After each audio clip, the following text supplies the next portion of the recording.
Good morning. Welcome back to Live in the Hall. I'm Amy Henderson with the Georgia Municipal Association, and I'm joined by Luke Gomer, who's the head of our local government services, and there's been a lot of action in GMA around those this past year. That's correct. We've been through a big effort of getting out and talking with our membership about what they expect from GMA. And this whole effort started, Beth English, our outgoing president, she appointed a task force, which was elected and appointed officials that were to review our effort, and some recommendations have been made to the board, and we're moving forward with those. And we had probably 30 meetings throughout the state. And these were meetings of all different sizes, all different stakeholders who are, people who are interested in and use the services that GMA provides. Yes. And sometimes these were cities that don't use a lot of our services. And we really approach services very broadly. It wasn't just some of our fee-based services that are housed in my department, but it was, can we get out and do more localized training for you? Which we got a lot of interest in that. Okay. As you know, our municipal official elected training program is very popular, and we have a lot of, Yeah, I think they had a record of like 1,500 city officials yesterday here at convention who went through training, and then of course there's more training coming up on Tuesday. So those are very popular courses that we offer, but the task force found some other information around training. Yes. While we had 1,500 elected officials here, we've got closer to 4,000 elected officials. So there's a big group that we're missing, and a lot of our cities are very small. Correct. They don't have a lot of resources to travel or to pay for training, and they really want some regional training, probably a couple of hours in length. Right, so not the 6-hour courses that we offer as the credited training, but just kind of issue-oriented training. Is that? That's correct. And we've done some of this as just an experiment, and we had some records training that was very well attended. We had someone from the Secretary of State's office that actually did the training, and that was well attended. We've also had some open meetings training in actually near the Sandersville area. Okay. So a lot of and taking it out into the state, I believe that was also one of the things that was highlighted by the task force, was that the training needs to be accessible to those folks who can't travel to, Athens or Savannah or Atlanta to get the training, that it needs to be more regionally, locally based. Yes, that is a lot of what we heard, and while getting the certificates is important, in the smaller communities, they felt like it's really more important for them to actually get those critical issues, get them quickly, and then be able to get back with whatever business they have locally. Exactly. And I know too, we've been doing more work with webinars and that type of stuff on our website. So people, and I believe that was probably one of the things that even as these meetings were taking place and we were getting input, we were already implementing some of the things that they were telling us they wanted, and one of it was, online training in a way. So we've got some webinars up on some of the issues to help people at their pace, in their own time, learn more about these issues. Yeah, we've had a lot of success with these webinars. We had one that Sammy Rich, who's the incoming manager of the city of Rome, my hometown, want to give a plug for that. They do a really great job with code enforcement.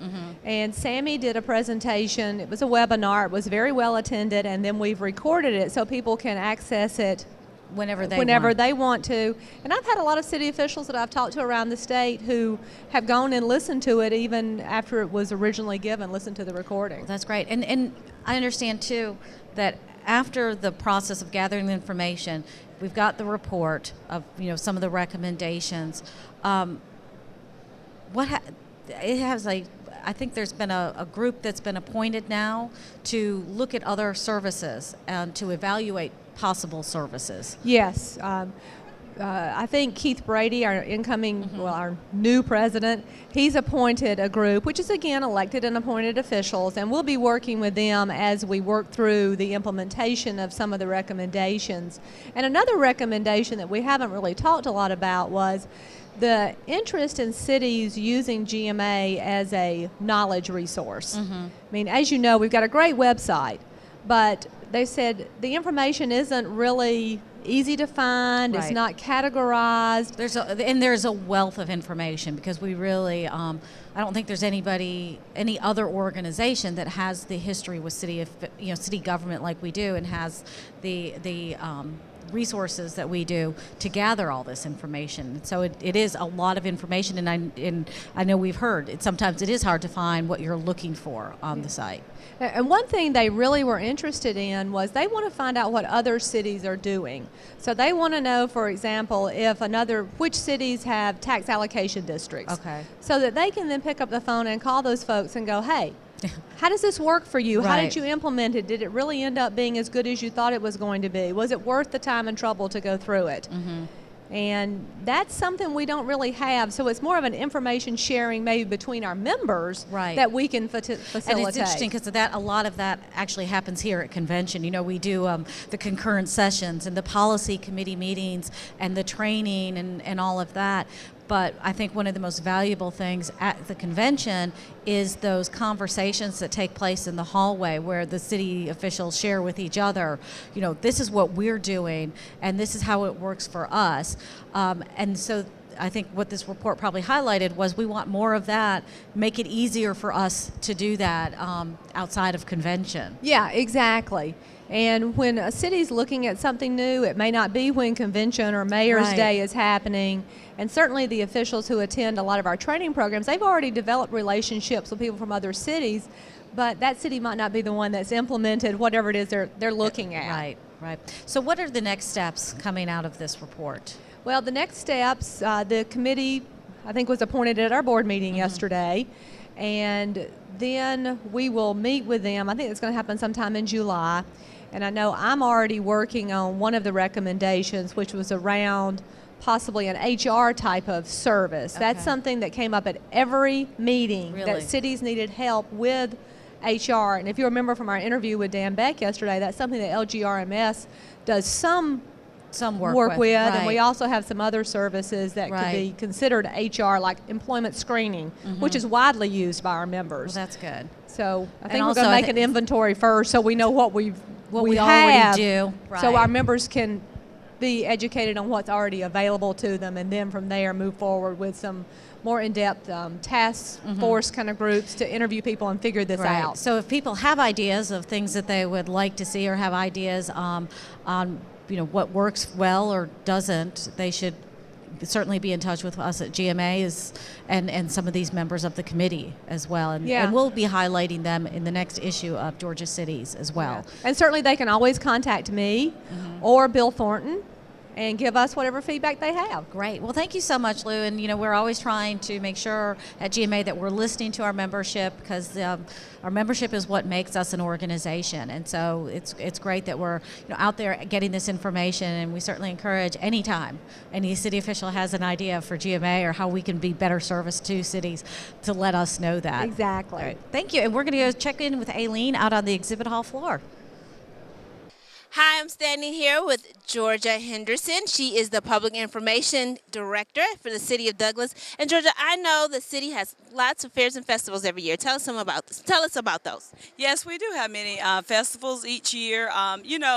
Unlike some of the major cities, we don't have the major theme parks to attract people to our community, so we build it, and people do come. Some of our major events that we have consist of like the Bikes, Blues, and Barbecue Festival that's held in March, and the South Georgia Outdoor Expo that's held in August, along with Summer Beach Bash, Hometown Harvest, and of course most towns have a Christmas parade. So tell me, what's so fun about coming to Douglas?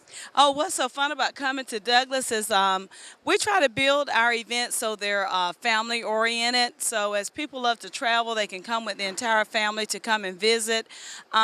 We try to put some numbers together, and based off of the events that's organized by our department along with some of the community agencies, we attract over 100,000 people each year to our festivals. So that generates a tax base of over $1.5 million in tax dollars for our community for people coming, patronizing service industry businesses. Can you talk a little bit about how your events help bring the community together? Not just bring visitors, but help bring the community together. Oh, yes, ma'am. They really help because we have a lot of volunteers who get involved with coming to participate. Where some of the other people have ideas, we bring those ideas together, and we're working, even though I say we, the city of Douglas, it's not just us. It's the entire community who gets involved. And once we produce a successful event, then that gives everyone a great sense of pride about our community and put Douglas on the map. Absolutely. Well, thank you for joining us here at the GMA Convention, Georgia. And we're going to go on to the next vendor. Hi, it's Aileen Harris here live at the exhibit hall at the GMA Annual Convention. I'm standing here with Mike Hudson from the City of Douglas. Mike, City of Douglas has an exciting project under construction right now. Tell us about that. The City of Douglas has decided to put in a public fueling station, compressed natural gas. Main reason we did this, our trash provider for our region, Waste Industries, or their sister company, Waste Management, does our trash providing for Coffee County and the City of Douglas. And they came to us and said, hey, we want to do a green alternative fuel source. Would you guys be interested in doing CNG? And we were like, okay. So we started this project approximately 2 years ago.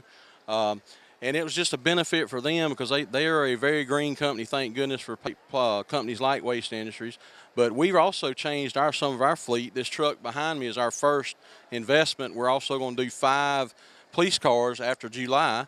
So we'll be one of the few cities in the state that have started changing over and actually running a public fuel station. There are some other cities that do private stations, but we want everybody to know this will be a public station so anybody from the public can fuel. That's exciting. So if I have a CNG vehicle and I'm in your area, I can fill up right there. So tell me about the cost benefits of CNG.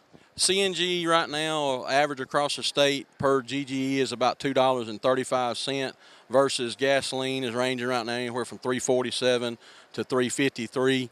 So there's a significant savings on the gas side, but the people that benefit the most are the people that use the diesel vehicles where you're paying $3.79, $3.80. You see even more of a savings. Very more efficient, cleaner burning fuel, supposed to have a very better effect on the engine as far as clean burning.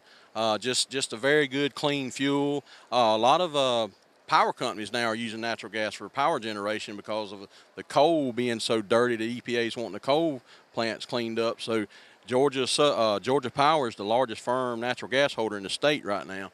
So that's just goes to show you how much of a green fuel that natural gas is. So if someone wanted to know, some cities want to know more about what the City of Douglas is doing, how can they get in touch with you?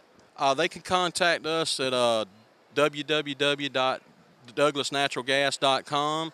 Or they can call us directly at 912-389-3427. Ask for me, Mike Hudson, and we'll be glad to help you. Thank you so much for being here. Back to you, Amy and Lou. And good morning. We're back at live in the hall at the GMA Annual Convention. And Lou and I are joined now by Rosalind Palmer, councilmember from Bainbridge, which had some really exciting, great news last night. What happened for Bainbridge yesterday, Roz? Bainbridge, Decatur County, Brinson, because that's where she does live, now has Miss Georgia residing with us. Maggie Bridges is the new Miss Georgia, and we are tickled to death. That is so exciting, and you know Maggie. I know Maggie, and John and Kathy are her parents, and her grandparents still live in Brinson, so really exciting. Yeah, and it's great news for a great city too. I think Bainbridge, Brinson, that whole area. Obviously, it's my Georgia hometown, so I'm very, very proud as well. Tell us a story about what happened at the end there with the 2 girls. Oh yeah, okay. At the end, when they were waiting to crown the winner, and the other would be first runner-up, it was Taylor Voles, Miss Cobb County, and that actually was Maggie's former roommate, and they're best of friends. So they're sitting there holding hands waiting on somebody to be crowned. So were you screaming and yelling, because you were here, obviously? I was here, and I was on the balcony My hubby had gone to sleep. I was all alone, dying to share it with somebody. Thank goodness for Facebook, because it blew up last night. All the Bainbridge folks were wide awake. And, of course, I was too excited to get in the bed and sleep, so I sat on my balcony and played on Facebook afterwards. Shared the news with everybody. So are y'all going to have a big parade and a celebration down in Bainbridge? I don't know what they'll do. Probably in some way she'll be recognized. She has to quickly start getting ready for Miss Georgia, and they take over her life probably Right. now till September when that happens to go to Miss America. Oh, I said wow. Miss Georgia, Miss America. Miss America. And so we'll probably have to grab her when we can, but yeah, I hope she gets And honored. so she has a busy year ahead of her. Very too. busy year, and she got keys. I told the exhibitors over at the Kia booth a little while ago, I said, I watched her get her keys last night. She's going to drive your Kia for a year. Oh, that is so cool. That is And so neat. when you're Miss Georgia, she'll travel all around the state.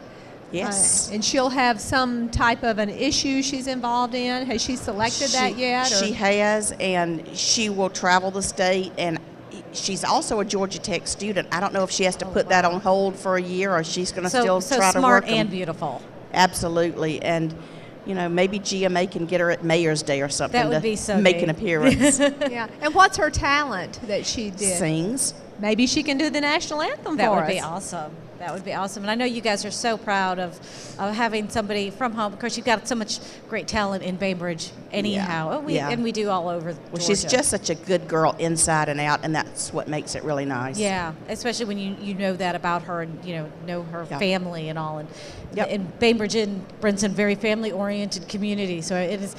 When I was talking to people the other day, they were saying what they love about their cities, and it's like especially the smaller cities, everybody knows everybody. They do. And they do. that's good and bad. Yes. In her case, it's good because she's all good. Well, Roz, thank you so much, and congratulations to Bainbridge. I Thank know you. you guys are so excited, and to Brinson, and I know there'll be some celebrations going on there for the rest of the week, even if she can't be there for That's it. right, and y'all all can join in on the bandwagon and push That's her. right. Push her Exactly. for being Miss America. Wouldn't that be Absolutely. great? That would be Yes. awesome to see that happen too. Thank you so much, and congratulations to everybody there. Thanks. Thanks. Hi, it's Aileen, live from the exhibit hall at the GMA Annual Convention in Savannah. I'm standing here with Mike Connell from Risk Jockey. Mike, tell us about your company. Well, basically what we're trying to do is get police department and law enforcement agencies to automate their open records process. In that regard, if you're in an accident, you can order the police video, the 911 recording, and reports through our system. It's very convenient for attorneys and insurance companies. And through our revenue stream, we want to give back to the agencies by providing them body-worn cameras at no cost. And what these cameras do is they protect the officers from unfounded claims of misconduct, and just add a little bit more value to everything the officer does. The interviews from accident scenes, and pictures of vehicles, and just interviews with the people in the accident. So there's just a lot of value in there for law enforcement. Tell me how these cameras work exactly. Basically, right now the camera is running, and the company that I'm working with has given me a lot of support. It's called VView. They're based out of Seattle. 2 years ago, I reached out to the sales manager for that company, and now after we're getting this thing rolling, he's now the president of the company. He's been very supportive to me. Basically, you turn these on this way, and then you turn them on. That's turning it on. I just turned it off. So every time you turn this on, it creates a file. And you can put these on the police department server, and they can also transfer it to the cloud. And basically, if a request comes in for our video, for video from the scene, the city can open it up, can share it through my system with an attorney or an insurance company or anybody who needs that. So I recently read a news article from the city of Alma, who was, the officers were wearing the camera. Tell me about that story. Yeah, we were in a test program with Chief Brandon Sellers down at City of Alma, and he shot me a note last week, and he said, I just want to put a feather in your cap. He said, 2 o'clock in the morning, we brought in two people that we suspected of a murder, and he said the murder was back in 2009, and he said the two guys started confessing in front of the officers, and both of the officers had our cameras on that we had given them a month ago, so they both clicked them on, started rolling, and they said they got a 2.5-hour confession on 2 different cameras, and it was kind of an unintended consequence, but it was very nice to hear, and it's just little things like that you just don't expect that are just wonderful. really proving the value of your product. There's just so much value, and just from an insurance perspective, I investigate claims for some cities, some liability claims where some officers they're accused of maybe going over the line, and I've had one particular agency within 1 month, 3 cases happened, and if they were wearing these cameras, it probably would have saved the county about $1 million, and the cases would have just gone away. They were not. They went into litigation, and it really got expensive because you just don't want to go in front of a jury with a he said, she said. So it's just, it'll save on your liability, it'll save on your lawsuits.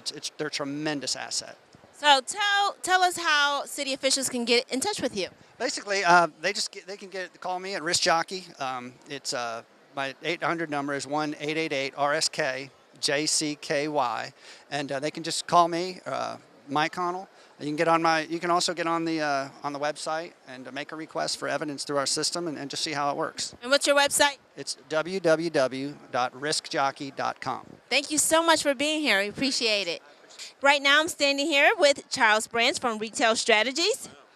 Charles, for vibrant downtowns and vibrant commercial districts, retail recruitment is key. And I understand your company helps cities with that. We do. At Retail Strategies, it's kind of a 3-phase process. We start off with the retail market analysis, and it's not just looking at the demographics within your city. It's using the radius, the drive times, the regional trade area for the community. You have people outside your city limits that can come into the market and buy goods and services. So it's putting that analysis out there, and that's kind of the numbers that we use to recruit. Putting together a strategic plan, looking at the properties within your community that are possible for development or redevelopment, or your shopping centers that may have some vacancy and just need new ideas, new retail recruitment. And then other than just giving you, those numbers and leaving it up to you to execute, we execute on your behalf. So we're reaching out to the retailers, the developers, working with your local real estate firms, your local entrepreneurs, your local businesses within the community to recruit retail to the market. But it's important to have retail, obviously, because it brings people in. You want people to come in and shop, and then they'll stick around and have lunch or have dinner or something. We want to make an experience so that you're getting the benefit of the sales tax revenue and providing the amenities that can recruit industrial to your market, which I think is very important as well. So I know you're working with the city of Augusta, helping them do some things. Tell us about that and some of your other success stories in Georgia. Absolutely. So Margaret Woodard at the Downtown Development Authority is our contact there, and we have a strong focus on working with their downtown. They've got some historic buildings down there, but reaching out to the restaurants. They've already got some really, really cool local restaurants. We want to help grow that market to bring in some more local, but also some national, like some sandwich shops as well. And then there's also a need for downtown housing that we can assist. I'm trying to find some for-rent apartments as well, reaching out to developers. But that's just kind of a snapshot of what we're doing in downtown Augusta. LaGrange, Georgia is also a client of ours where our research helped lay to get TJ Maxx, PetSense, Aldi into their market. Also working with the city of Statesboro, Georgia, also working with Liberty County, which is Hinesville, Riceboro, Waltherville, Flemington, just a few communities that we're working with here in the state of Georgia. Well, that sounds like a great resource for our cities. Tell everyone how they can get in touch with you. Well, obviously, if you're here watching it live, come by booth 218. I've got some business cards. But you can also visit our website. It's www.retailstrategies.com. But we got some time still here at the exhibit hall, so would love for people to come by. Got some koozies to hand out. Also, we got a door prize for a cooler, so come on by and come see me. All right. Thank you so much for being here. Thank you so much for being here, for letting me be here as well. This is awesome. So come see Mike, come to the exhibit hall, and we're going to send it back to Amy and Lou. And good morning. We're back at live in the hall at the GMA Annual Convention. I'm Amy Henderson, and I'm joined by Lou Comer and another co-worker, Catherine Fleming. Hello. Catherine, you get the honor of working with a lot of our local officials when it comes to going to advocacy and going to the Capitol. And there is an initiative that you are the one who, I guess, helps cities coordinate. Yes. Yes, it's called the Hometown Connection program, and that is where we get our city officials together with their General Assembly members to talk about city issues and get to know each other better. And what is the purpose of having a hometown connection? Why does it benefit a city or GMA for that matter? Well, the purpose of a hometown connection is to build relationships. So often I think that as city people, we assume that everyone knows what city issues are and the challenges we're facing and the opportunities, and that's not always the case for our members in the General Assembly. So we invite them to our cities to learn about what we do as city people and to see where they might be able to help us at the Capitol. And so it's to build relationships and to continue to foster opportunities for cities to thrive. Yeah, Catherine, I know in my work with the cities in Northwest Georgia, several of my cities have had hometown connections, and I think some of them are planning connections for this year. And one thing I always have kind of a struggle with dealing with people asking them to do these hometown connections, they say, but I know my legislators. I see them all the time. I talk to them all the time.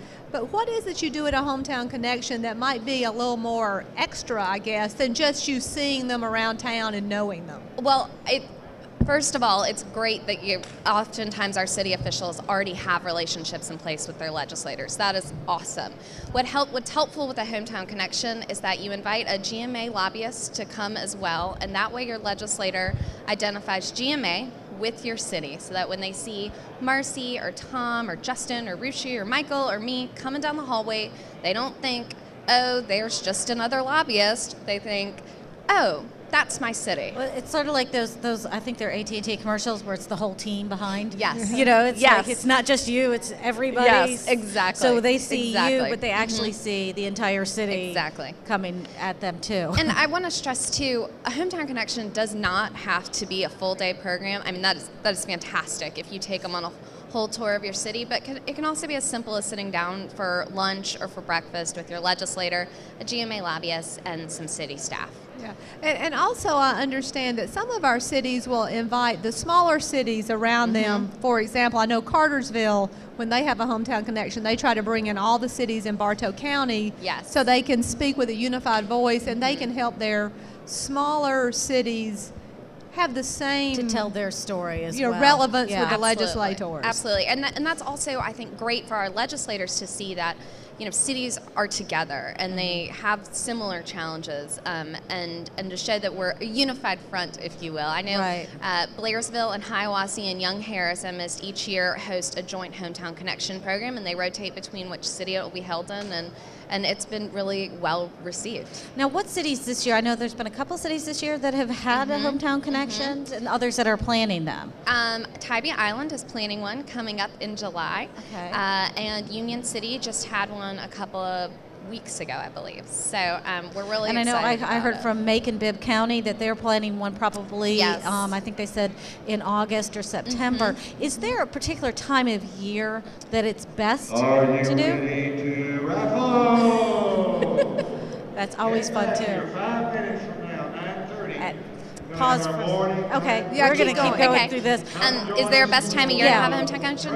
Really, any time is the best time. I think a lot of cities try and wait until closer to January when the General Assembly starts, but honestly, everyone waits until November and October to contact their legislators and start laying that groundwork. So I think there's really an opportunity to be doing it earlier. As soon as school starts going back into session, people are back in town. And this is an election year as well, so there'll be some new legislators who are going to be taking office who may not know as much about the city issues as they do other issues. Yes, and this is just a great opportunity to indoctrinate them, if you will. Now, also I understand there's a little bit of an effort to try to engage some of our officials at the federal level, particularly their staff, learning more about cities, because there's a lot of federal money and federal benefits that flow to cities. And we often invite federal legislators or their staff members to attend the Hometown Connection that was held in Rome this past fall.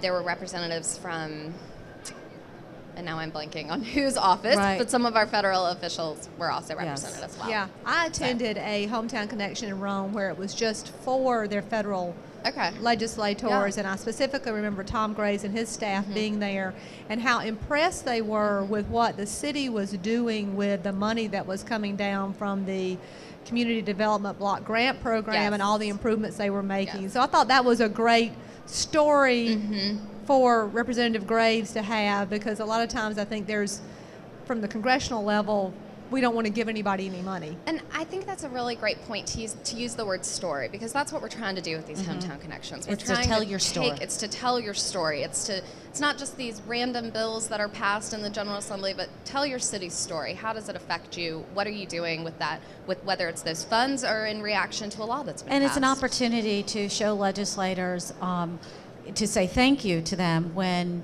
your city is doing something that maybe had some state assistance or was a partnership of some kind with state or federal government, to be able to say, hey, look, this is what we did with it, and thank you for your support and your help in that as well. Absolutely. It is important, I think, too. I mean, I think sometimes we talk about the legislature, we think about them in terms of, we need them to fix things, or sometimes we just need to say thank you. Exactly. As well. Yeah. Exactly. Yeah. So if somebody wants to hold a hometown connection, a city says, hey, this is something we want to do, what do they do? They can email anyone within GMA, but me in particular, Catherine Fleming. My information is on the GMA website, gmanet.com, and I will help you plan it in terms of figuring out who to invite, when to host it, what kind of agenda you might want to have. I will hold anyone's hand through the process step by step. It's interesting to me, we do Georgia Cities Week every year in April, and we have about a little over 100 cities every year that participate in that, and that's awesome.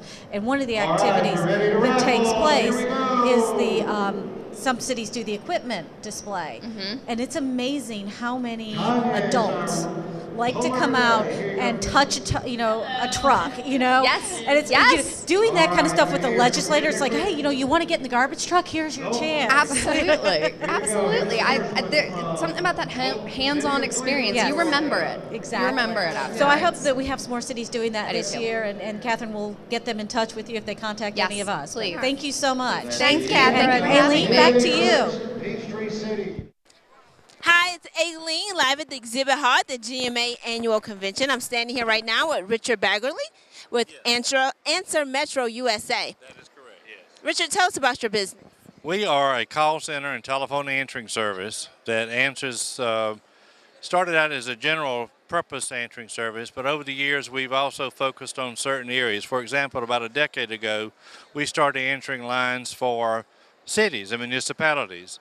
And through that relationship, we've grown that part of our business because of referrals, which we've been real proud of. Last year, we were approached by a couple of the cities, and they told us that we would have to be certified to comply with the new DOT regulations. So we got certified, got all the certification in place, went through all the procedures, and so we are a certified call center that we can answer gas and utility calls for the cities, which is very important.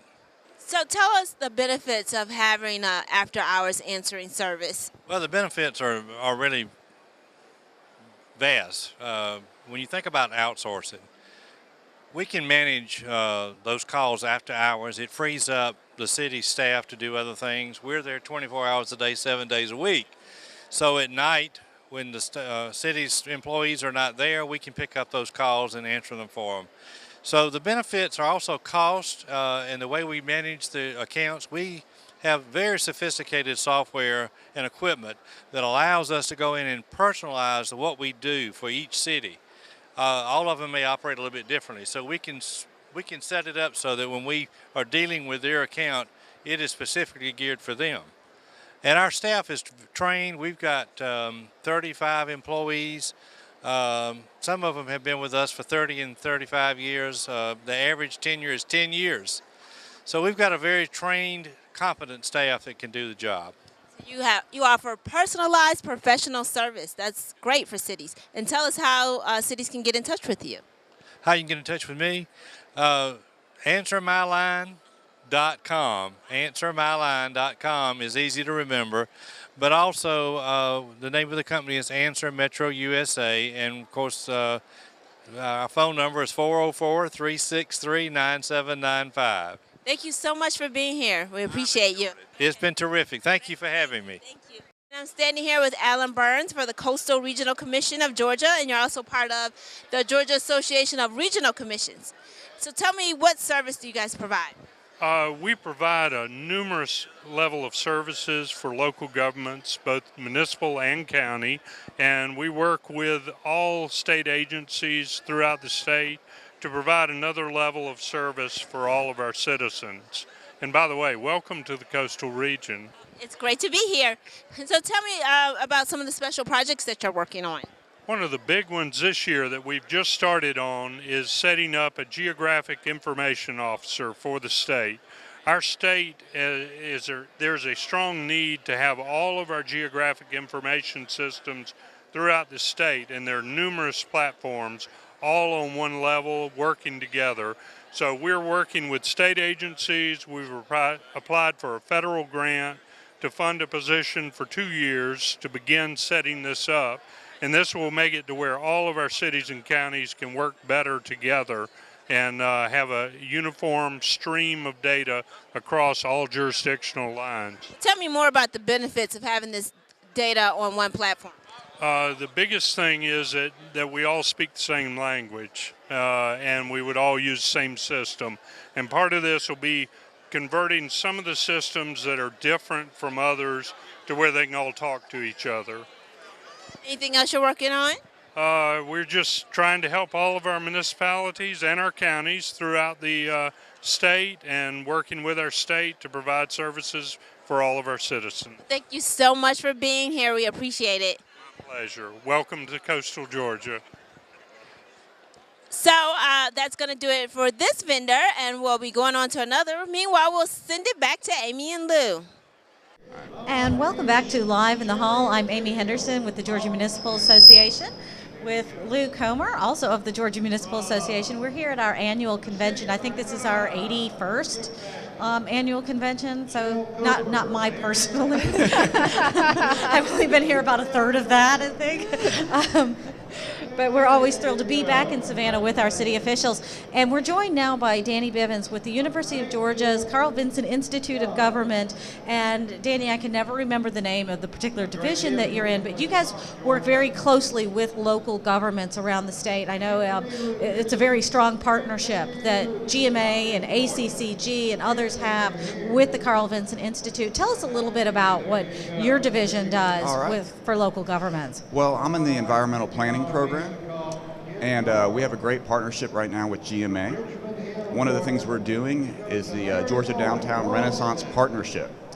And this is a partnership that's helping cities and downtowns plan for the future. And do design plans. Absolutely. And we've seen some of those, and I think the city of Griffin, the students, the young women who worked on that plan, they're featured in the video that we're showing this afternoon for their work. And it's amazing what these students are doing for the cities. The students are so talented, and it's a great resource that we can tap to help local governments. What we've done is we've created 3 different programs, and the one you just mentioned is the Downtown Renaissance Practicum course. Okay. And that's where we take students from the College of Environment Design, and they have we created a vertical studio. What that means is we have landscape architect students, both undergrad and graduate, historic preservation master's degree students, and master's degree students in environmental planning. And they all come together. Okay. We had 10 students last semester in the spring, and we were able to work in 6 different communities. And essentially what they do through design and planning is problem solving. So the local government says this is our issue. This and is our for example, issue. in Griffin, it was that they have a railroad track dividing the city. That's right, the railroad track. And how do you take a railroad track that's a liability now and create an asset? And the students looked at the railroad track in the mindset of this is their river, just like Savannah has a river. How do you create a linear greenway along that track to unify the city and bring it together that downtown instead of keeping it separate? And I know in Milton, their issue is they're putting in a new city hall, and they have this tract of land, and how do you tie all of the new to the existing and make it community space? Absolutely. It was a great project, and that really had to do with a great landscape architect student, undergrad, getting a master's degree in environmental planning, took that on, so he could take that landscape architecture background and apply it to a planning Right. A large plan that would tie not just the courthouse space, but the community And together. what a great resource for cities. I sat in the practicum presentations with the city officials to see, they got to see what the students had proposed and everything, and just their energy and enthusiasm and the experience that they bring to help cities, and it's amazing. It's a great opportunity for the students because they're in college, they're getting the theory. Right. And so getting that opportunity to take the theory and apply it so really this is the praxum where those 2 points meet, and this is through this partnership with GMA and the Institute of Government. Yeah, and that helps the students, I'm sure, build a resume for when they start looking for a job later on. Absolutely, that's a great point. They have in their portfolio work that no other student has, but what they also have is now references from the real world. Right. So these students do such a great job that all of a sudden they can turn to a mayor or a manager or a council person, and that really helps in that interview process because they're engaged with a real client. And how involved are the city officials, the cities in this process as well? They're heavily engaged. Okay. What so it's not like here's the problem, students go off and come back 3 months later with here's the answer. Well, we have two things. Well, we need to make sure that the students' dreams, if you will, are somehow balanced, right, in reality, which the local government client has to do that, as well as the professors that are involved. Okay. But if the local government is not there at the table steering that, who knows what you're going to get. Right. So do they have a budget they try to stick within? How do they bring reality to the design process? So a few different things. Different projects had different limitations, if you will, and also the projects were approached in a phased approach. So how could you build? Phase 1, phase 2, phase 3. So that way you might only be able to implement phase 1 right now, but eventually you're working to phase 3 or 4. It might take 10, 12, 15 years. Right. So that's how we dealt with the financial aspect for the class. What are some of the other, I know we've talked a lot about the design part of it, what are some of the other So practicums? what's great, we also have 2 other programs. All have planning, all have design components. One is the fellowship.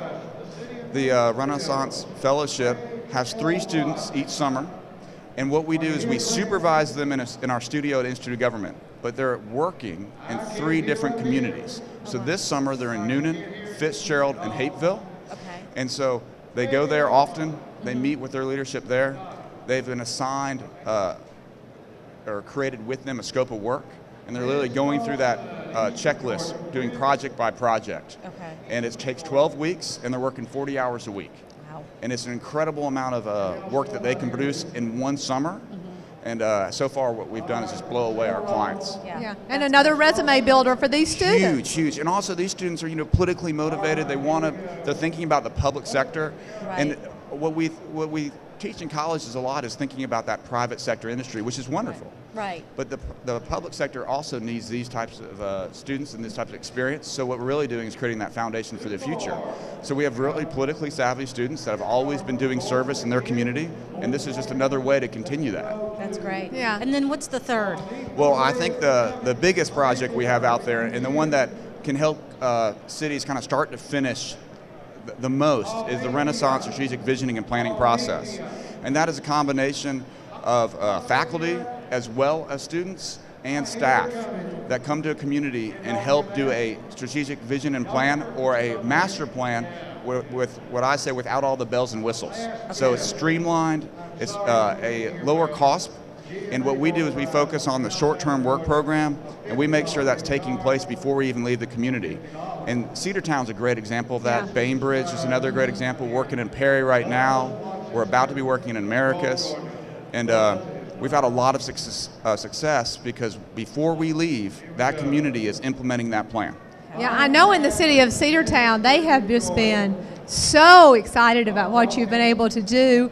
They were actually going to hire, I think, a private sector company to help them, and coincidentally, I've learned at GMA about what y'all were doing, went to the city, and they were very happy to get in this. And we like to say that we set up the private sector, so when we're done with our work, you need to go and work with some firms to continue it. But what separates our work from, let's say, a private consultant is we work with the community to make sure that they're writing their plan. We believe that the So community. it's not somebody coming in and saying, okay, this is what you guys need to do. It's Exactly. we're hearing what you say, and this is what it looks Exactly. like. You said we're hearing. So the key is that we want to listen. We want to get as much public engagement in that first phase as possible. So our approach is 3 phases. You know, the first is where we are by listening and talking to people, focus groups. And in Cedartown, we worked with the city manager and their city council chair, Dale Tuck and Bill Fan. And Dale set up the focus groups and interviews, the town hall meeting and the survey, and we've never had that much public participation. Yeah, and I know Dale Tuck is their commission chairman, and I know she was so, I think, touched by segments of the community that she had never really reached out to before, became very involved in this, and she learned that they were as interested in improving the community as other groups she had historically worked with. Absolutely. I mean, Dale did just an amazing job, and that's what we need our local government partner to do, to reach out and try to hear from everybody. You know, I say our approach always has the 3 E's in it, okay? So, we're talking about economic development, talking about the environment, be it the built environment or the natural environment, and then we're talking about everybody. If we get everybody to the table, it will be a plan for everyone, and it's supported on the back end. And I know that the question is going to come up for a lot of our city officials. How much is this going to cost? Well, I think we're very reasonable in our cost, depending on the size of the city, depending on the scope. So sometimes we do an entire city master plan. Sometimes it's just a downtown master plan. But we're averaging somewhere between about $35,000 and $55,000 for everything. That includes the printing, all the meetings, everything. And GMA has been creating and partnering with us with seed grants.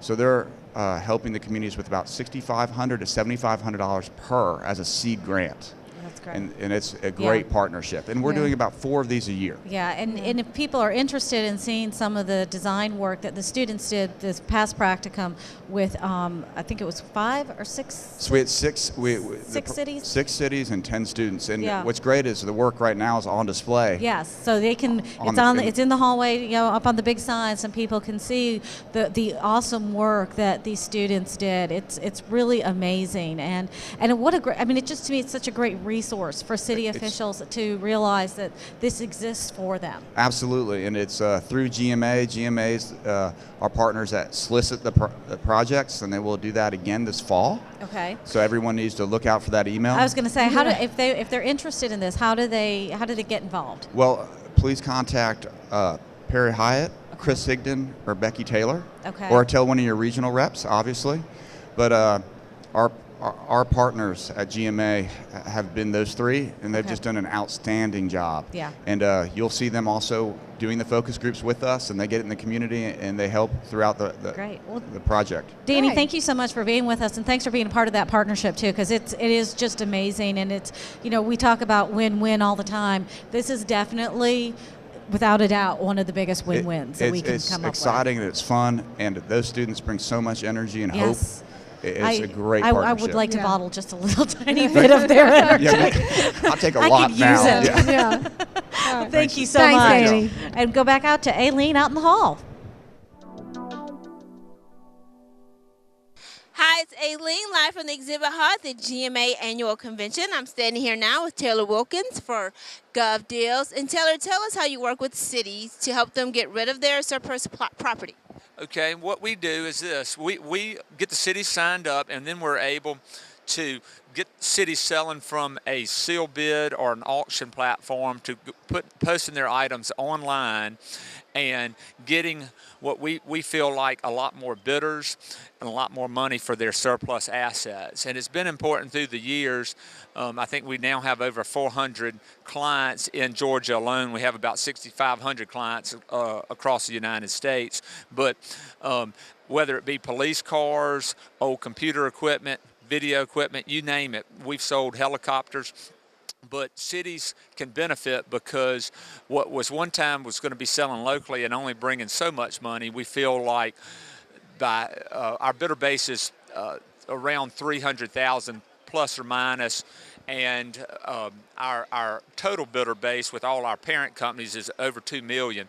And so that kind of bidder base makes so much difference in the amount of money you can get for surplus assets. Can you tell me about one of your success stories with one of our cities? I'll say this, it's been some years now, but one time we sold, it was a stack of scrap aluminum that the bidding, I think, started at $50-something, and it sold for well over $100,000, and they were stacked up road signs. That could have been for the state, but we every day, cities are selling their cars, Crown Vics. I've called on cities where they were often getting $500 to $800 for their Crown Vics. Now they're getting between $2,500 and $3,500. So that makes a big difference. Thank you so much for being here. Tell us how everyone can get in touch with you. Okay, like I said, my name's Taylor Wilkins. All you have to do is you can reach out to me at twilkins@govdeals.com, or you can call me at 251-751-9357. And we enjoy our partnership with GMA. Thank you very much. Thank you. Right now I'm standing with Bob McDonald from Fireline. Tell me about Fireline. Aileen, we're located in Winder, Georgia, and we service and sell anything and everything that goes into a fire station, from fire apparatus, trucks, through the protective clothing, air packs, and all the hose and nozzles and accessories. So I noticed this beautiful, shiny fire truck here. Tell me about that. This truck is an E1 truck made in Ocala, Florida. We're the Georgia and South Carolina representatives for E1. And this is a custom rescue pumper that we have on display here at GMA. So is there some new things going into fire trucks these days? The engine, there's been a lot of changes in diesel engines, and now 2013 EPA has completed their change. So, but the engines now are up to 500 horsepower. So so cities, if you need a new fire truck, he's the man to talk to. Tell everyone how to get in touch with you. We're located again in Winder, Georgia, Fireline Incorporated, and you find us on the website at firelineinc.com. Well, we appreciate you being here. Thank you so much. I'm standing here with Philip Minnell from Penn Credit. And Philip, you work with GMA to provide debt collection service. Tell us about how that works. Correct. We provide a recovery service for collections for different variety of debts. Anything from taxes, fines and fees, parking citations, traffic citations, court costs, taxes, EMS, utilities, code enforcement liens. So basically any type of debt that a city or county might have, we then go and collect after that. And as you mentioned, we have a GMA contract. We currently collect for roughly 70 cities and counties, and have a good reputation, good success rate. Tell us about the advantages of having a company such as yourself to help cities collect debt rather than going after it themselves. Well, a lot of times what you find is when someone's doing it internally, they can only work the debt that they have for so long before they're getting new debt, and it gets lost in the backlog part of it. Obviously, our job is just focused on collecting that debt. In addition, we're specialized in all those areas. We have skip tracing techniques that a lot of cities aren't using in terms of finding people. We do a deceased scrub, a bankruptcy scrub. We're looking for new address, new phone numbers, etc. And then, in addition to that, we're making the phone calls every day. We have a dialer that's constantly calling. We're sending out letters. So, just a variety of processes that really focus on finding people and collecting the debt that you're not going to have at, a city or county level in most cases. Okay, well, thank you so much for being here. Tell us how to get in touch with you. Well, I've come to the booth. I have my card. Our website is penncredit.com, and, you can get our information from there, as well as you can also find our contract on the GMA website in addition to that, and our contact information there. All right, thank you. Thank you so much for being here. We're going to send it back to Amy and Lou. And welcome back to Live in the Hall at GMA's annual convention. I'm Amy Henderson, joined by Lou Comer, my cohort and co-host, and partner in crime a lot of days. And we are also joined by Mayor Vince Williams of Union City, who serves as the chairman of our Public Safety Policy Committee. Right. Mm-hmm. But you're not just involved in state policies and the process. I've also seen you in Washington, D.C., being involved in the legislative process at all levels. And why do you think that it is important to be involved? Well, one of the main reasons it's important, Amy, is that we as elected officials, especially from a local level, we deal with day-to-day issues that bring great concern to our households that are in our communities. And oftentimes we need assistance from a federal level. And the only way they know that is that they hear it. The only way they will hear it is if we go to them. You know, we can write letters and different things like that. Right. That's great. But when you are there in their offices with them and their staffs, you know, they get a real understanding of what the issues are back home from Right. those folks that voted to send them to Washington. So certainly I think it's important. And they're probably Yeah. getting so much information on so many issues. And I guess sometimes we assume that they know what's happening back home, and that's not a good assumption And to make. that's not a good assumption. You know, oftentimes you hear the first few letters of assumption is, you know, so certainly, you know. But we have to realize that, you know, even though we may think they know, oftentimes they don't. Mm-hmm. So just like with the different bills that we've shared with them, especially right now, the internet tax. Mm-hmm. If we don't keep blowing in their ear about it, Right. you know, it could go away. And there has been progress made on that bill. Oh, and certainly, certainly. And I think a lot of it is due to the fact that city officials are talking Right, to them right. about that and saying, no, this is a big deal You know, to so us. I make it my business to make sure that, you know, for those folks that elected me, and not only that, my partners here at GMA, we have what we call a Congressional Action Team, CAT. You know, so we focus on those issues that need to be heard from a federal level. So we make sure we go to Washington, D.C. at least 6 to 8 times a year. You know, I know I'm there at least 3 or 4 times a year. You know, my guess is those folks at the federal level, they don't see a lot of local officials come to their offices in Washington. My guess is they see a lot of lobbyists that And that's represent certainly true. industry That- and other interests. And it resonates deeper with them when they see local elected officials with the GMA staff coming with them, because certainly when they see Becky Taylor, they say, okay, When this they is hear serious. those high heels coming down the hall. This is serious. So certainly it has been a rewarding opportunity for all of us with GMA, you know, all the member cities, but also to be able to go and sit down and share information, but also share concerns Right. with those that are elected in Washington. And oftentimes I know you may not actually get in to see the representative every time, but building those connections with their staff is That's also so important, and it helps them because they can give you information that you can take back That's and share exactly with right. your constituents who are also theirs. That's exactly right. You know, and oftentimes the staff, you know yourself, you know, staff is usually the people who are actually doing the grunt work or the groundwork. Right. Those things that really matter.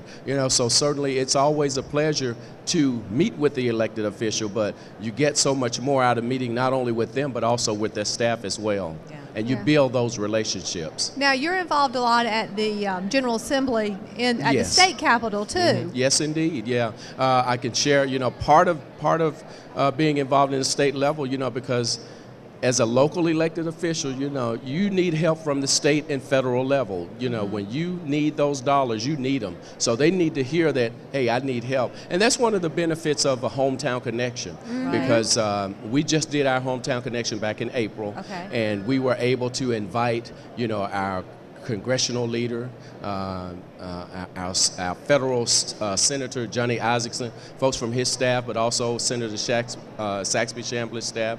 They were also there, but we also had folks from DOT, which is critical right Exactly. now with The our agencies, infrastructure. We that's a need great those point. folks at the table so they can see the things that we are championing, but also those things that are challenging us. You know, so what we did with our hometown connection, we had an opportunity to take them to some of the fabulous things in our city, but also to some of those things that are giving us great concern. Right. That's so important. And I think it's interesting, you know, you look at city government where nobody runs partisan. That's right. There's, you know, there's not a Republican way or a Democrat way to making sure the garbage is picked up. Right, exactly. And nobody is concerned about that. Right. All they know is, I want my trash picked up. Right. They notice you know, when it's not or I picked need up. the police. You know, Yeah. everybody talks about, you know, hey, the police are doing this, but when you want the police or the fire department, you don't care what party they are. You just want to know that they are there. Yeah, it's that old saying, it all comes back to local politics. That's right. That's exactly right, and I but- believe in that. But it's important, you know, even, and I know a lot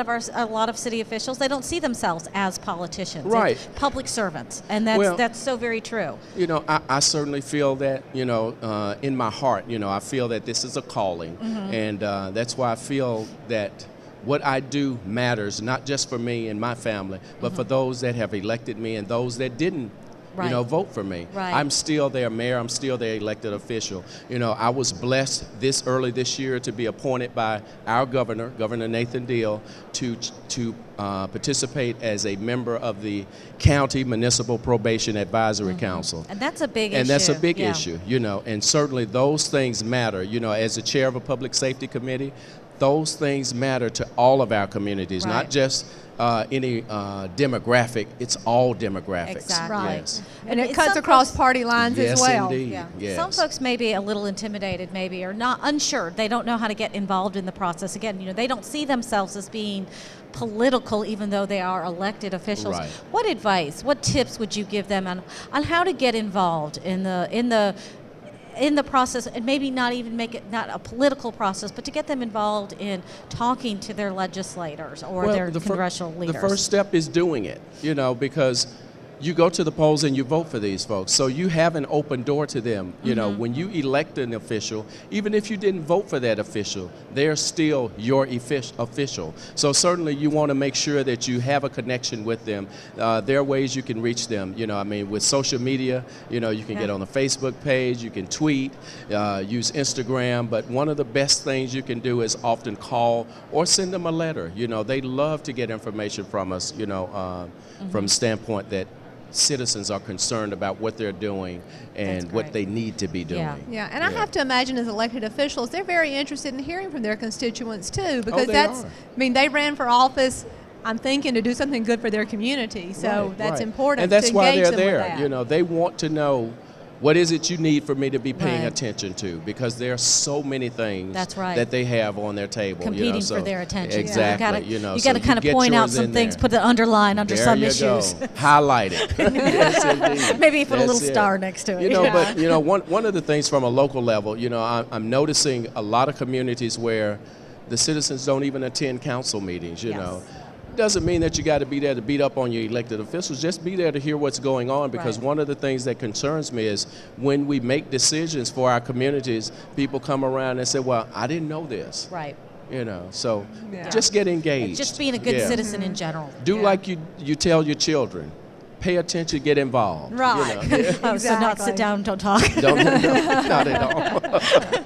Well, thank you so much. And we know you've got a policy committee meeting going on today, and Yes, we hope a indeed. lot of folks will be attending that. Some important issues coming up in public Very, safety. very important And we issues. appreciate your service on that as well. So thank you very much. Thank you. I appreciate it. Thank you both. All and we'll right. go back out to Aileen, talk to some of our exhibitors out in the hall. Thanks. All right, hi. It's Aileen, and I'm live from the exhibit hall, and I'm with Shane Algreason from Green Innovations. Tell me about Green Innovations. Green Innovations is a company that has been doing a lot of solar activity in Georgia for several years. We've been one of the groups that deployed the first large-scale solar project in Georgia, did the development for that with cooperation with Public Service Commission. And another company that we also have is Georgia Solar Utilities, and those two companies combined have been forging solar in ways in Georgia that's not been seen anywhere in the southeast, and sometimes across the U.S. as well. The large-scale solar project that we speak of is in Social Circle, Georgia. Ended up being in the 38 megawatts, so just over 350 acres of solar panels. When you fly over it, it looks like a lake, but in fact it's solar. And we were able to deploy that solar using no state or ratepayer incentives, and in fact, the moment the system went live a few weeks ago causes downward pressure on electric rates. So that's really critical, is that we're actually saving the customers of Georgia Power's, all their customers now, money simply by deploying solar and doing it in a conservative way, which was very critical for this state. So tell me some of the opportunities that cities have to use solar energy. Currently, it's vast. I mean, knowing that project was able to be done in a way that causes rates to go down for the utility, for a municipal government, which has to actually purchase the energy aftermarket of that, it's really easy for a municipal government now to deploy solar in ways that are cheaper for the daytime and the peak energy. So it wouldn't be replacing 100%, but for the daytime and the peak, they would deploy solar and save, up front maybe a penny to a penny and a half per kilowatt hour. But as the utility costs increase year over year, the solar asset cost, the payment for that asset does not. So in fact, as let's just say arbitrarily, it's 2 cents 1 year, 3 cents, 4 cents, 5 cents, they would now be replacing 50 to 60% of their energy demand with solar, and that's a levelized cost. But the other thing is, at some point you can pay that asset off, and the sun doesn't send a bill. So at that point, virtually it's free energy. So on the life cycle of solar panels, for example, a solid state panel like we have back here with these pictures on them, the typical warranted life is 25 years, but that's at 80% original production value. So in fact, it's about a 40-year asset. And so when you look at being able to pay these systems off in 15 to 20 years, you've got another 15 to 20 years of free energy. So it's a lot of savings for municipal governments. So tell me why now is a good time for cities interested in solar energy to get involved with it. Currently, there's a lot of emphasis on monies available to municipal governments at very low interest rates. So we actually began working with some of the state agencies and some of the federal agencies, EPA and DOE. We had 11 of the first communities in Georgia that were able to gain access to 1.3% financing, which essentially, when you look at an amortized note over 20 years, that actually makes up for the 30% tax credit that is not available to a non-tax-paying entity. So whereas a corporation or an individual could take a 30% tax credit benefit to themselves, a municipal government can't do that. So moving away from a 5 or 6% municipal bond and being able to get to a 1.3% financing is significant savings. And the first 11 communities that we garnered now, we'll be deploying those systems, and so we'll have showcased systems across Georgia now, north and south, up in the mountains all the way down to the coast, that these other municipal governments can go and see. And these systems will be deployed primarily on waste and drinking water facilities, just as a start, but they're also the seeds of much greater things. And now there's other communities that we're working with that want to basically change their thinking in its entirety, rather than being the recipient, or I guess the constantly having to fulfill their need by acquiring energy. They're actually wanting to look at how can they produce some of their own energy, and it's really an economic driver like they've never seen before. So it's nice. It's a nice job when you can free up tax dollars to be spent in a better way. Thank you so much for being here, and tell everyone how to get in touch with you. So Green Innovations Power, they can go to greeninnovations.com, or we're also Georgia Solar Utilities, GASolarutilities.com. Thank you. And we're going to send it right back to Amy and Lou. And welcome back to Live in the Hall at the GMA Annual Convention. If you're following us on Twitter, it's #GACities. We hope to see you there. We may even follow you back. I'm Amy Henderson with the Georgia Municipal Association, and joined by Lou Comer, also of the GMA in the local government services realm. So Lou works with a lot of our partners who help cities to handle some of the services that they need. And one of the services is IT in a Box. And we're joined by Nathan Eisner of Sophisticity, who is our partner in that process. So tell us a little bit about what the IT in a Box does. I mean, is there somebody you pull out of the box and they do your computers for you? Nothing like that. What we've done is we've put together a complete IT solution for cities, combining all of the basic services and products that cities generally need to run, an IT. Okay. And we so put like it all email and exactly, yeah, email, website, IT support, so on. Yeah. One of the things that y'all do that I think is really helpful, and I know in my job at GMA I depend on it, is help desk support. Mm-hmm. The cities can call 24 hours a day or 7 days a week, yeah. And it's unique because a lot of times when you call IT support, people are used to calling other countries or something like that. With us, you call an Atlanta-based help desk. You have people with southern accents who answer the phone, and it's a live person. It's not just a recorded message or anything like that. So we're pretty unique in that regard. Yeah, and I think that's from a customer service perspective, It seems like our cities really enjoy having someone they can call on, and it's not priced in a way where if you call that third time is going to cost you more money. Absolutely. You're paying one fee for a variety of services. Exactly. Call yeah. and get therapy and. Hey, you'd be surprised how often that happens. So yeah, but you're right on. You know, cities have such a tight budget to work with that whenever you have to worry about getting charged every time you call, it's kind of a deterrent so that you don't want to call for help on something whenever you really need it.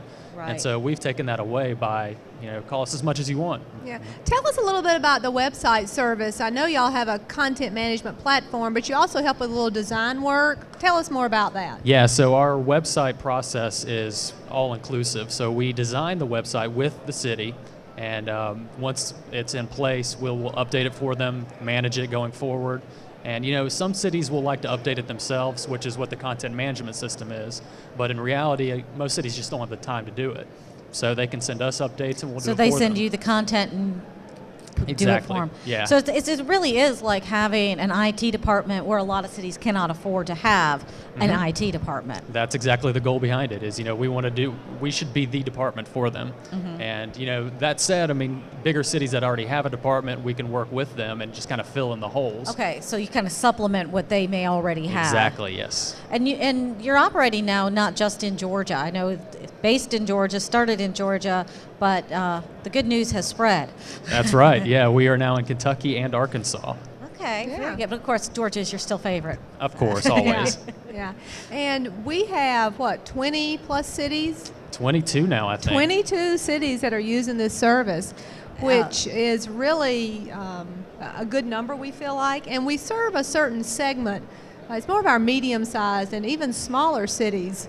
We've got some cities that have very small populations that use the service. That's right. Our smallest is 286 people. Okay. And it goes all the way up to, I think, that's 30. Almost a medium-sized city at that point. There you go. Yeah. And I think it goes up to around 36,000 people. So, wide range that we can support. Yeah. So. And I think in the latest issue of Georgia Cities, there was an article about one of the cities that uses the service, Dawsonville, and the mayor had great things to say about how it has worked out for his city. Yeah. Yeah, Dawsonville's really our shining star for an example of how a city can use technology. I mean, they do such a great job of using it to communicate with the citizens, to manage the city, and to promote their city. So, if there was one city I could point to say, this is how you should do it, it'd be Dawsonville. Yeah, and don't they also have improved a lot of their processes that, as a layperson, you don't really understand a lot of the behind-the-scenes IT. Right. But I think the mayor understood that they needed a little more support than they were getting and reached out on that. Absolutely, yeah. And, it's a partnership between us and a city. So when a mayor like Mayor Grogan comes in and, is willing to work with us and, adapt their processes and improve things, that's all we can ask for. Yeah, and we want well-run cities, so having some good IT infrastructure is very, very important. Exactly. And one of the things actually that I learned a couple of years ago, I went to Mississippi the year after Katrina hit and wiped out a lot of those coastal towns. And one of the mayors of a very small city said one of the things that they learned was that they really should have had their information backed up. City Hall was gone. Every bit of data that the city owned, all the historical paperwork, everything like that, all their data gone. And that is one of the services that y'all provide, is off-site storage, correct? Because that's so important. I don't think people think about it. Yeah, and you're absolutely right. It is included in the program, first of all, but also, cities don't think about those disaster scenarios sometimes, and you hate to think about it, but you got to account for things like fire, tornado, or if Godzilla shows up. You never know. You never know. Yeah. I mean, he's destroyed New York 3 or 4 times already. Exactly, yeah. And so by having that off-site backup somewhere not down the street is critical to recovering whenever there is a disaster. Yeah, and also someone to help bring that data back from that off-site facility. Get it back out of the mouth of the volcano. Yeah, that could be very important, I think. Yeah, and whenever a disaster happens, the last thing most people are worried about is what am I going to do about my computers and things like that? And us being able to help with that is a huge advantage to cities. Yeah. Do you have some other tips that you would give to local governments in particular, things that maybe they don't think about that are some good practice tips? Yeah, a lot of them are really more than just what to do with your computer, theoretical. Obviously, we talked about backups. You always want to make sure you've got backups both on-site and off-site. But one of the best tips I can give cities is to be involved and, don't just, if your IT guy tells you, hey, you're in good shape, right. Don't take his word for it. Ask questions, where is my data stored? And maybe have more than one person being responsible. Exactly. Because you never know, that guy wins the lottery. He may not show up for work the next day. Right, yeah, beware of that single point of failure. We've seen that happen more often than, people would like to see. Yeah. So there's one for you. And, other tips, antivirus is always good in this day and age. You should never have a computer that's not covered with antivirus software. Be careful with email. If you get an email that you don't recognize the sender or it looks a little funky, don't take a chance and don't open it. Yeah, and keeping your software updated and making sure you actually have legal copies of your software, very important as well. Absolutely, yes. And chances are I probably don't have a rich uncle I don't know about who died and left me a lot of money. Yeah, you're right. Oh, man. We can all hope, Darn. We keep hoping, and my friends aren't actually kidnapped somewhere. I want to highlight one more thing that Sophisticity does, which I think is a real benefit to many of our cities. They help them in what we call vendor management. But really what it is helping you, like let's say you're paying support on your accounting package and it's not working properly. They're going to interface with the help desk people at that company to try to get your system back up and going or to get whatever glitch is causing something not to work. They're going to do that for you. So you don't have to know how to speak the language because there is a very particular technical language that goes on there. Exactly. And every city's got a story about sitting on the phone with technical support for hours and hours on end. And that just gets frustrating for cities. So we take that burden away from them. And, just like you said, we can speak the language. So if you're hearing a story that may not be exactly true. Right, exactly. And you know how to describe the situation so that they understand it. Exactly. And they also, if you are looking to buy new equipment, whether it be your laptops or your desktop machines or some kind of a server, they're going to spec out what you need to buy. Okay. And then help you leverage the best pricing for it through state contracts or other contracts, and then you go and buy it yourself. Sophisticity isn't buying it and marking it up to you. You're buying it directly, but they've helped you determine what you need. Well, that's great. Exactly, yeah, and that's a huge value for cities because you can't expect that somebody who's not technical to understand what you need to buy, what kind of computer is good, that kind of thing. So having us involved, you can make sure you get the right thing at the right price. You're not getting gouged by someone who's got, trying to make a commission. Right. We're completely objective about it. And so if a city's interested in getting help with their IT, doing the IT in a box where they can just open up the box, kind of like our delegate gifts here at convention, open up the box, pull the string off and pull the stuff out. How would they go about getting information about this? They can reach out to us directly or they can talk to Lou. Anyone at GMA should be able to direct them to us. And, awesome. We'd love to help. All right. Well, thank you guys so much. And, thanks for having me. We'll go back out to Aileen in the hall and see what she's got lined up for us. Ready? And so, hey, it's Aileen, and I'm live at the exhibit hall at the GMA annual convention. I'm standing here with Shannon Sauls from NAFCO. Shannon, tell me about NAFCO and what you offer cities. Well, NAFCO is an acronym for North American Fire Equipment Company, and basically we provide fire, police, and EMS all of the equipment that they need to do their job. Everything from fire trucks to fire gloves. We highlight several products in here today, so we'll get to that shortly, I'm sure. Go ahead. Tell us about some of the products you're featuring today. Our products, very simply, everything that you need to operate safely in fire, police, and EMS. One of the products that I'd like to highlight is our people. Mr. Alan Estroff is highlighting some of our high visibility and conspicuity products, starting from head to toe. Anything you need from head to toe visibility, we're manufacturing and able to supply. So tell me how you benefit the cities who do business with you. Well, we think of that in three terms. We call it our 3P approach. Is people, products, and platform. Our people, obviously, like Mr. Alan Estroff, our people come to our company with generally over 20 years of experience in the fields that they serve. Mr. Estroff is being highlighted today, but and he's not aware of that, but Alan serves as our general manager and for the uniform side, and has over 40 years of experience in manufacturing throughout the world. Some of the other products that we do, obviously, are our fire uniforms, our PPE. We're the largest supplier of PPE products in the United States, and we're the largest supplier for line apparel as well. Tell us all how to get in touch with you. You can reach us in several ways. Just to go back quickly, people's number one products, we offer the products in our platform. Our online platform, very simply, is the simplest way and least expensive way to do business with us. To get in touch with us, you can reach us at www.nafco.com. That's NAFECO.com.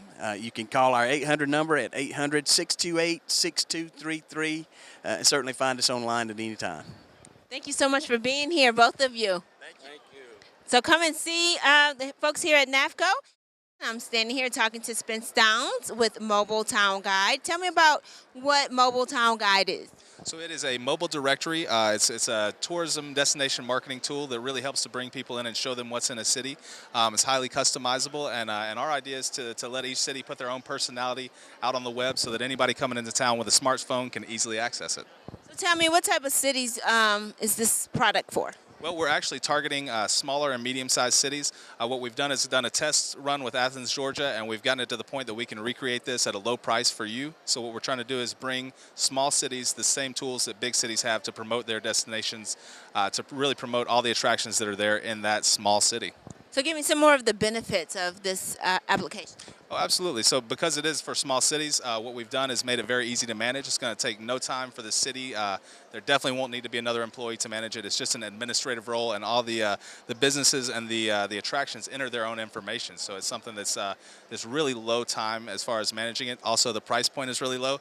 And finally, what we did that we love is made it where it's not just about dining, it's not just about entertainment, it's about anything that's in your city, any interest that's there, a park, a festival, anything, historical markers that you can think of that you want to promote and that people would want to see is there easily accessible on mobile.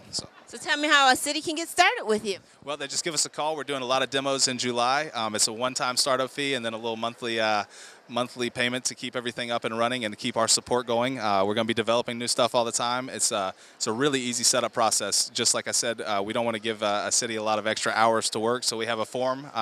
Basically, once you agree to do it, we'll take care of most of the rest of it for you. So, what's your website? It is mobiletownguide.com. Thank you so much for being here. We really appreciate it. Thank you. And that's going to do it for me here live at the exhibit hall at the annual convention. We'll send it back to Amy and Lou. Welcome back to Live in the Hall. I'm Amy Henderson with the Georgia Municipal Association, joined by Lou Comer, also of GMA, my co-host and colleague. Partner in crime Sometimes yesterday we visited with the guy with the sword, and Lou and I are really envious of that, and the trash can lid shield. Check my Facebook page for photos of me with Eco Man. That's awesome. And Tracy Striggles is also with us, and you work for the Chick-fil-A Foundation, but have been also working the last couple of years on a volunteer basis with the Game Changers. Yes. And tell us a little bit about what Game Changers is, first of all. I want to first say thank you so much for inviting me out. I was honored just to be able to be at the GMA conference this time. But the last, 8 months, I've been a part of the Game Changers, which is a function of Georgia Forward.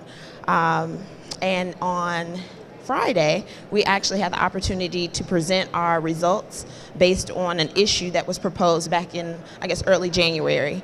And it was amazing. So the city that you guys looked at was Dublin, Georgia. Yes. Which is the Emerald City? The Emerald City, yes. I The Shamrock. The Shamrock is their logo, but they've actually tried to start moving away from that. They're looking at, I want to say their slogan now is Dublin, the city beyond the curve. Okay. And they're kind of like a central Georgia city. Yes. So 130 miles from Macon, between Macon and Atlanta, and then 130 miles from Dublin to Savannah. Okay. Yeah. So they were selected by Georgia Forward to be the city that the Game Changers come into. Yes. So you guys go in, and what's the process that takes place? So again, I'm the second class, woohoo, 2014. last year they looked at Americus, Georgia, and it was about 30 professionals throughout the throughout the state of Georgia that came together from various backgrounds. Same thing happened, same process happened this year.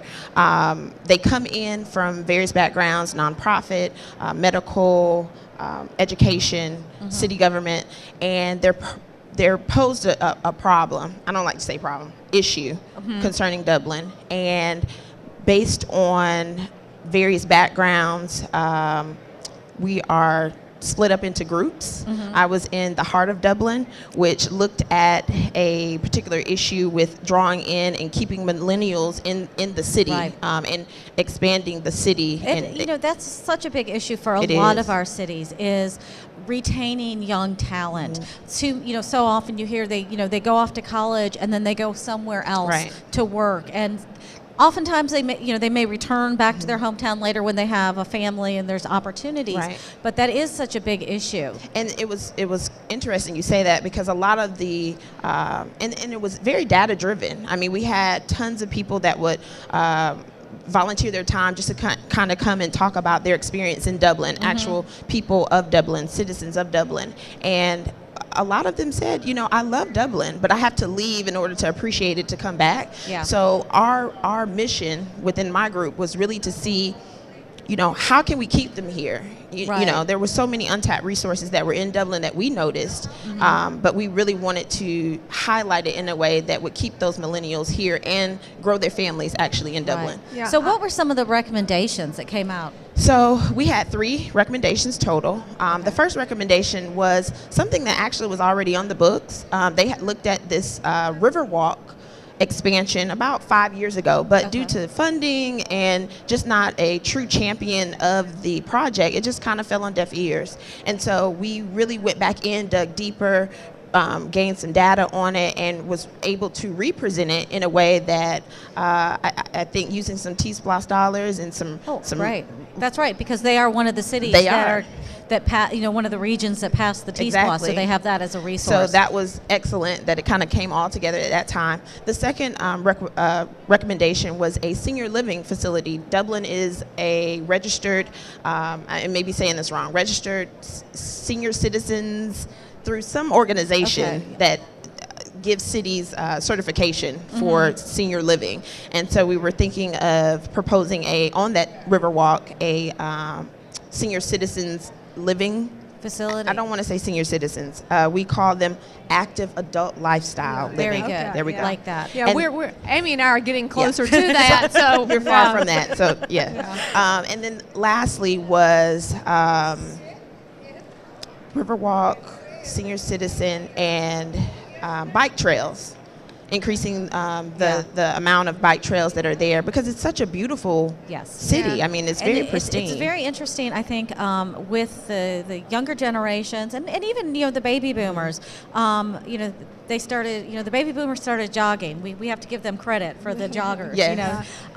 But the younger generations they don't just bike for exercise, they use it as transportation. Absolutely. And it's a social thing as well. Absolutely. So we're seeing a lot more of that, I think, from cities about trying to improve their infrastructure to allow for biking. And it was interesting to see how funds have really been reallocated for this new style of living, transportation through biking. I mean, I had no idea how much was out there in funding for that. So, and now, can't talk about cities without talking about their downtowns. True.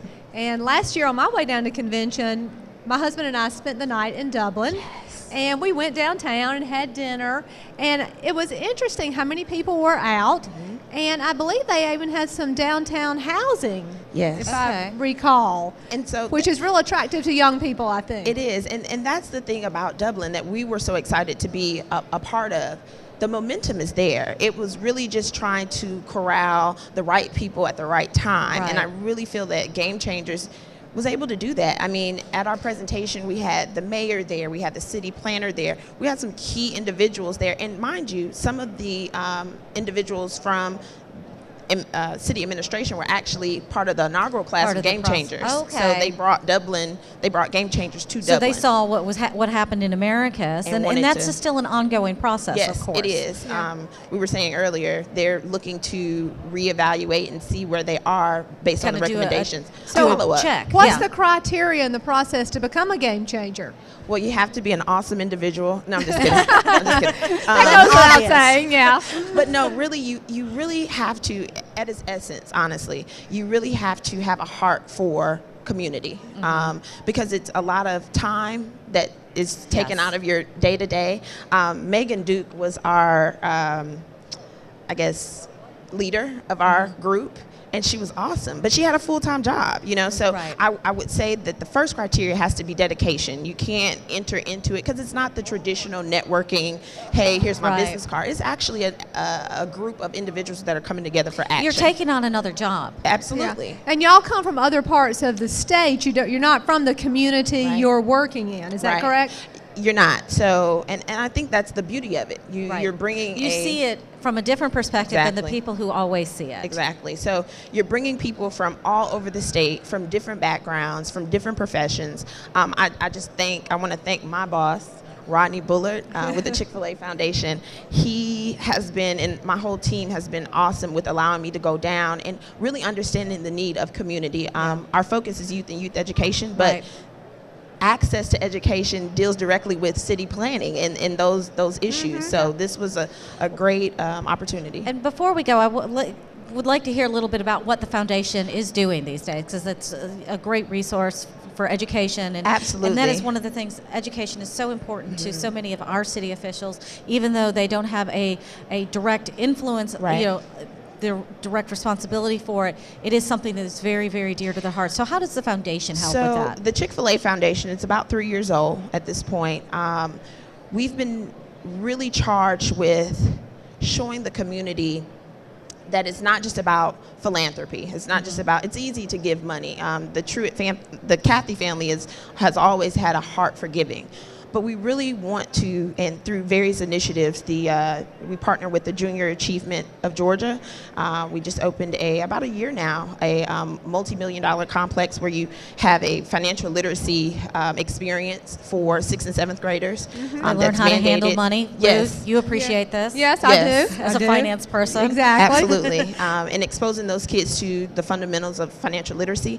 But we see it as leadership. You know, we really understand that many of our initiatives, our summer camps, our employee engagement, our community leadership speaker conference at the home office, we really see it as leadership in the community. So I'm just thrilled to be a part of the Chick-fil-A Foundation, and please watch out for us. We're getting stronger every day. Coming to your city soon, right? And I will share that, you know, I think I mentioned before with our 6th graders, if I were mayor, I would essay contest. We want a Chick-fil-A is probably one of the number one things that they write. They spend at least a good 30 words on that of their 350-word essay. That's awesome. Wow. Tracy, thank you so much. We look forward to seeing what goes now in Americas and Dublin. And I know that there'll probably be other cities contacting Georgia Forward to say, hey, how can we get involved in this? Right. I mean, the momentum is there. So I'm just excited to have been in the 2nd class, and hopefully I can serve as a mentor or something. Great. And